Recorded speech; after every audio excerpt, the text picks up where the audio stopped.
সুপ্রিয় দর্শক, আমি Arun Kumar Biswas, detective fiction writer. আপনাদের আমন্ত্রণ জানাই ব্যাংক অফ নিবেদিত বই ভালোবাসি তোমার অনুষ্ঠানে। আপনারা জানেন, আমাদের এই অনুষ্ঠানে আমরা প্রতি পর্বে একজন লেখককে আমন্ত্রণ জানাই, তার সঙ্গে তুমুল আড্ডা জমে ওঠে।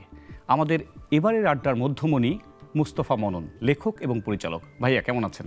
জি আলহামদুলিল্লাহ, ভালো আছি ভাই। আপনাকে দেখেই আমার একটা হাস্যোদ্দীপ্ত যে অ্যাটিটিউড, এটা আমাকে খুব আশাবাদী করছে। আপনাকে পেয়ে খুব ভালো লাগছে। আমরা প্রথমেই জানতে চাই আপনার লেখালেখি বিষয়।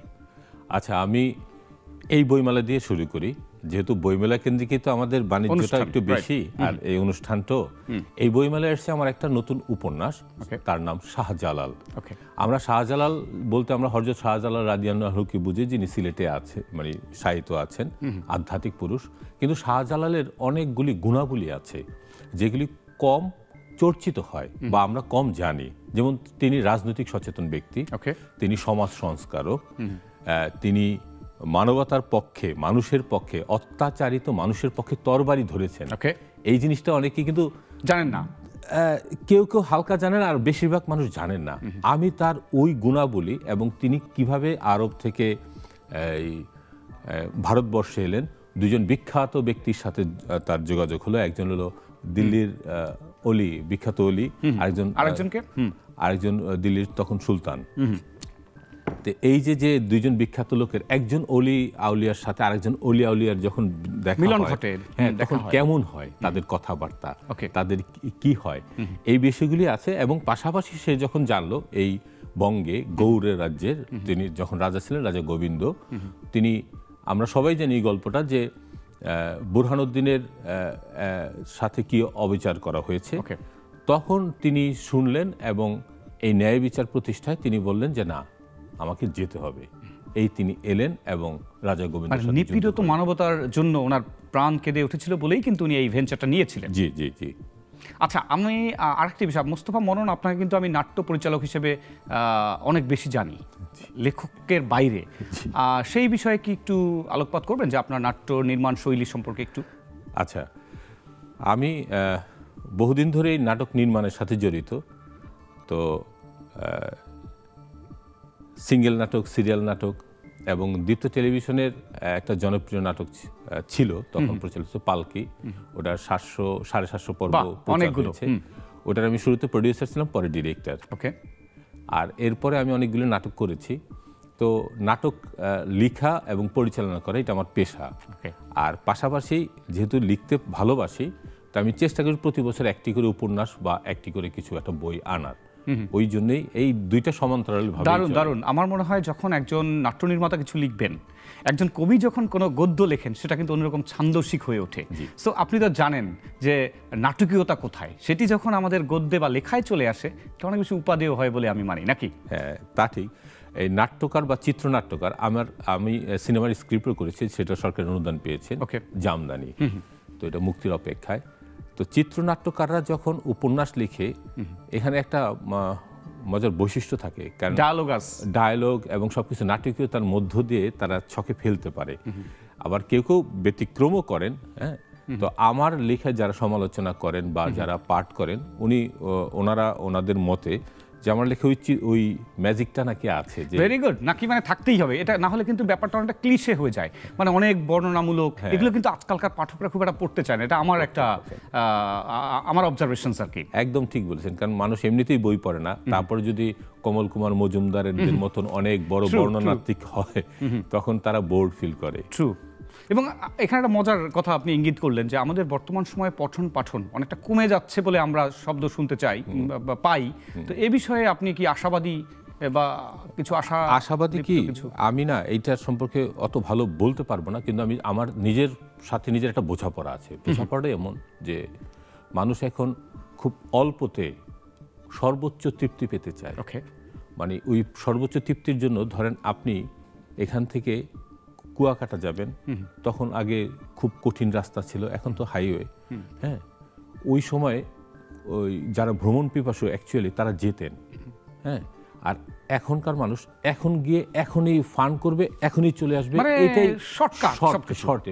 এখন কোনো কিছু অর্জনের জন্য না অনেক বেশি যে নিবেদন করা নিজেকে, অনেক বেশি চর্চা করা বা অধ্যবসায় করা, এখন এইটা করতে চায় না। সামনে যাকে নিয়ে কথা বলছেন তিনি নিজে একজন ডিটেকটিভ রাইটার এবং ক্যারেক্টার অলোকেশ রয় পাঞ্জেরি পাবলিকেশনস থেকে বেরোয়, এবং আমি খুবই আশাবাদী যে তরুণরা এই অ্যাডভেঞ্চার এবং থ্রিলার ডিটেকটিভ আমি নাম দিয়েছি, এটা কিন্তু ভালো কাটতি। আমার মনে হয় আপনি লেখক এবং আপনি নির্মাতা, আমি মনে করবো যে আপনি এদিকে একটু নজর দিবেন। এই জাতীয় বিষয়গুলো ওপার বাংলায় কিন্তু খুব খাচ্ছে, আমরা ঠিক সেভাবে রপ্ত করতে পারিনি। ওই যে খাচ্ছে, খাওয়াটা শব্দটা একটু নেগেটিভ আর কি। নেগেটিভ, খেলে তো বদহজম হয়, তবে পাঠক পছন্দও করছে, কারণ আমাদের এখানেও বেশ কয়েকজন থ্রিলার রাইটার দাঁড়িয়েছেন যাদের ওপার বাংলায়, মানে ওপার বাংলা এপার বাংলা তো না, পাঠকের তো সাধারণত আমাদের দেখেন, আমাদের প্রায় বলা হয়ে থাকে 30-35 কোটি বাঙালি, তো আমরা তো চর্চা বাংলাই করি, অন্য একজন 2-3টা ভাষা জানতেই পারে, কিন্তু বাংলা ভাষায় ওইভাবে থ্রিলার লেখক ছিল না। আপনি যে ডিটেকটিভটা লিখছেন এগুলি কিন্তু ভালো, আরো মানুষ যদি, আরো লেখকরা যদি এই জনরাটায় কাজ করে একদম, তখন কিন্তু আমাদের স্বকীয়তা দাঁড়িয়ে যাবে। ট্রু, আমি সেটাই চাই। আমি আপনার বই পড়বো, কিন্তু ওই যে আপনি কি বললেন ক্যারেক্টারের নাম? অলোকেশ রয়।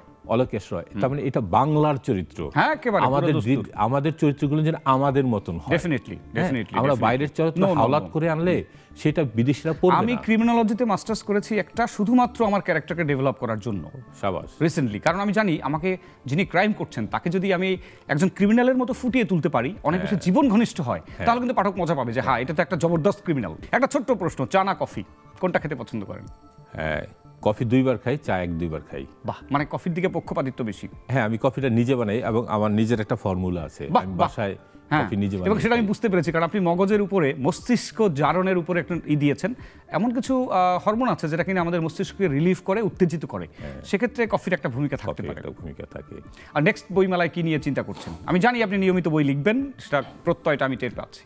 আচ্ছা, নেক্সট বইমেলায় আমার হয় কি, 2-3টা কন্টেন্ট নিয়ে আমি ঠিক গুছাই। ওকে, গুছাতে একসময় নিজের সাথে নিজের একটা বোঝাপড়া হয় যে এই বইমেলায় এইটা চলে আসবে, সেটা হয়তো মাঝামাঝি সময় গিয়ে আমি সিদ্ধান্তটা কনফার্ম করতে পারি। ওকে, কিন্তু আপনার বই আসবে এবং বোঝা যাচ্ছে আপনি পরিণত এবং খুব নিবিষ্ট লেখক।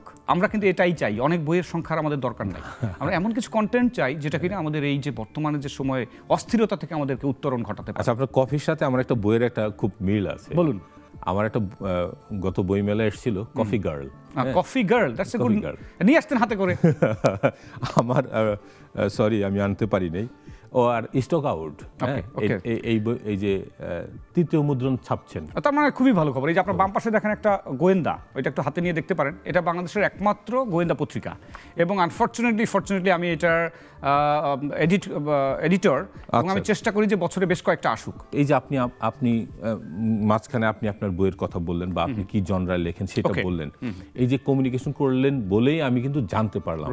আগে আমরা লেখকদের খোঁজ করতাম যে কে কোন লিখে, কিভাবে লিখে। আমরা শহীদুল জোহরকে খুঁজে বের করেছি, আমরা আরো অনেককে খুঁজে বের করেছি যারা নিভৃতচারী লেখক ছিল।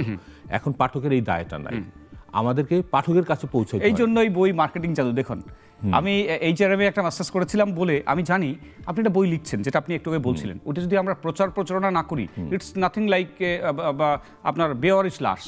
কেউই জানেন, আপনাকে ওটার ওয়ারিশ অথবা নাম ছড়িয়ে দিতে হবে। এখন এই ক্ষেত্রে 2টা ভূমিকা আছে, যে একটা হলো প্রকাশকের একটা ভূমিকা আছে, এই বই একটা প্রোডাক্ট হিসেবে দেখতে হবে।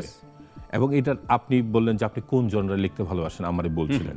তার মানে আমি যেই জনরা লিখি, আমি যদি ঐতিহাসিক লিখি বা ডিটেকটিভ লিখি বা থ্রিলার লিখি, হ্যাঁ, বা রোমান্টিক লিখি, তা আমার ওই জনরার যে পাঠক আছে তারা কারা, তাদের কাছে পৌঁছানোর ব্যবস্থা নিতে হবে। এটা করতে হবে প্রকাশকদের। আমাদের দুর্ভাগ্যজনক, আমাদের বেশিরভাগ প্রকাশকের আক্কেল জ্ঞান কম, তারা মার্কেটিং সম্পর্কে জানে না কোনোভাবে। ওই যে আগের দিনের মানে পরিবারের মতন কোনো রকম একটা সন্তান উৎপাদন করতে পারলেই বাস ওর চিন্তা শেষ। ও পড়াশোনা করবে কিনা, ওর একটা ভালো এডুকেশন দরকার কিনা, সেইটা চিন্তা করে না। তো আমাদের প্রকাশনার তাদেরও শিক্ষিত হতে হবে ডেফিনেটলি, প্রথমত। দ্বিতীয়ত হলো লেখকদেরও তাদের একটা বেস তৈরি করতে হবে। সেটা আমি করি, আমি প্রকাশককে ঘুমোতে দেই না যে ভাই আমি লিখেছি, কষ্ট করেছি, এটা আপনাকে হাতে তুলে দিয়েছি, ইট ইজ ইয়োর ডিউটি যে আপনি এটাকে পাঠকদের কাছে পৌঁছাবেন কিনা। একদম। অর্থাৎ এখানে লেখক, পাঠক, প্রকাশক, পাঠকদেরও একটু চোখ কান খোলা রাখতে হয় যে কি লিখছি, কি পড়বো, তার রুচিরও একটা ব্যাপার সেইটা থাকে। তো তারা তো উন্নত পাঠক, তাদেরকে অবশ্যই সালাম, হ্যাঁ, কিন্তু সবার তো এত ঠেকা পড়ে নাই। ঠিক। অতএব তাদের কাছে সংবাদটা পৌঁছাতে হবে, সে নিবে কি নিবে না সেটা তার চয়েস। অর্থাৎ লেখক, প্রকাশক যুথবদ্ধ যুদ্ধ চাই। একদম। মনন ভাই, আপনাকে অশেষ ধন্যবাদ। আমাদের এই ছোট্ট আড্ডা জমজমাট ছিল, আপনি এসেছেন, আমরা ধন্য হয়েছি। প্রিয় দর্শক, আমাদের আজকের আড্ডা এখানেই শেষ করছি। আবার আপনাদের সঙ্গে দেখা হবে নতুন কোনো পর্বে অন্য অতিথি নিয়ে। সে নাগাদ ভালো থাকুন, সুস্থ থাকুন এবং অবশ্যই বইয়ের সঙ্গে থাকুন।